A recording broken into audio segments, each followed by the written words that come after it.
effective feedback is about what's happened and not the person that's done it or the behaviour that's done it. It's more about the actual fact, the impact on the back of it. And that's, I think, if there's any key learning point to take away from feedback before we even get to feed forward, is if you're going to give feedback, try and take the person out of the equation and feedback on the act, the action, the process that was taken, that you might need to be giving some feedback feedback on at that point. Okay,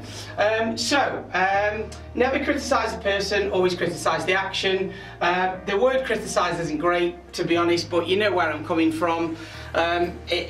Being critical is okay if you can help with the solution afterwards. That comes back, and you've heard me say this 100 times, guys, that comes back to the difference between being problem focused and solution focused. On the back of it, anybody can be critical and be problem focused.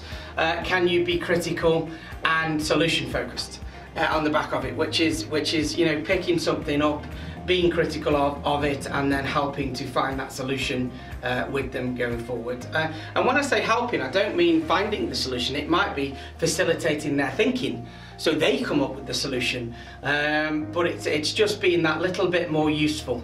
We've all, no doubt, everybody on this call has had bad feedback.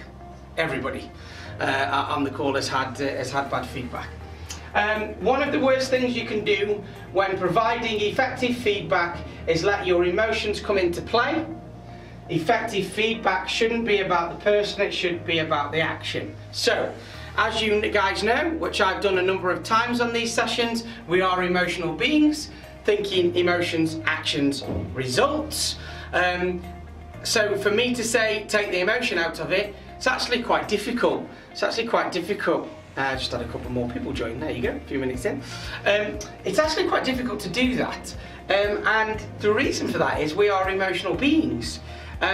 So it's about, maybe if we're not able to completely take the emotion out, it's about trying to just curb it.